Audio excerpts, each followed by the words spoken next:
மக்களே, இந்த கீரை பார்க் சைடில் பறிச்சிட்டு வந்த கீரையில் 3 வகை கீரை நான் இதோட சேர்த்து பறிச்சிருக்கிறேன்.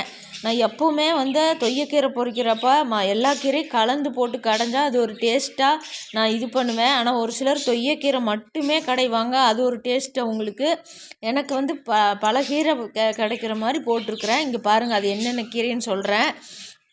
ஃபஸ்ட்டு எடுத்த உடனே தொய்யக்கீரைங்க, இது உங்கள்கிட்ட சொன்னது தொய்யக்கீரை. அடுத்தது இது சாரணக்கீரை, தெரியுதுங்களா? இது சாரணக்கீரை, இதோடனா சாரணக்கீரை.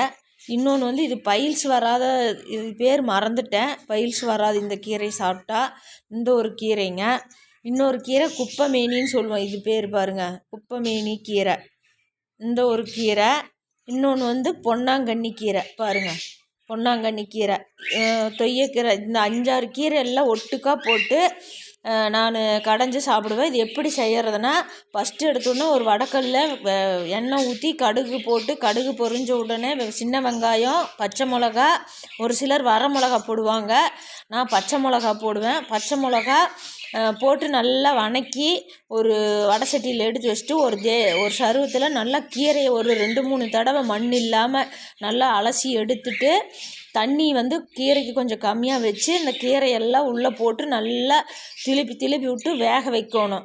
நல்லா வெந்ததுக்கப்புறம் எடுத்து தண்ணியை இருத்துறணும். நம்ம தண்ணியை இருத்துட்டு அப்புறம் இந்த வதக்கி வச்சுருக்கிறத உள்ளே போட்டு 2 கல் உப்பு போட்டு நல்லா மைய கடைஞ்சி எடுத்து சாப்பிட்டு பாருங்கள், அவ்வளோ டேஸ்ட்டாக இருக்கும். ஆனால் எனக்கு என்னென்னா, நாங்கள் நல்லெண்ணெய் கொஞ்சம் லைட்டாக சூடு சாப்பாடு, கீரை, நல்லெண்ணெய் ஊற்றி சாப்பிடுவோம். அம்சமாக இன்னும் ஒரு கை சாப்பாடு நம்ம சேர்த்தி சாப்பிடுவோம், அவ்வளோ ருசியாக இருக்கும். கீரை இந்த மழை காலத்தில் உங்களுக்கு கிடச்சிதுன்னா நல்லா சுத்தபத்தமாக இருக்கிற இடமா பார்த்து நீங்கள் பறித்து இந்த கீரையை கடைஞ்சி சாப்பிடுங்க.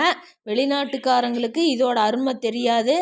நம்ம தமிழ்நாட்டில், அது கிராமத்தில் இருக்கிறவங்களுக்கு இது அடிக்கடி அவங்க வீட்டில் இதை கடைசல் செஞ்சு சாப்பிடுவாங்க. ஒவ்வொரு கீரையிலையும் ஒவ்வொரு சத்துக்கள் அந்தந்த தருணத்தில். இப்போ மழை காலத்தில் இந்த கீரை கிடைக்கும், அதை வெய்ய காலத்தில் இந்த கீரை கிடைக்காது.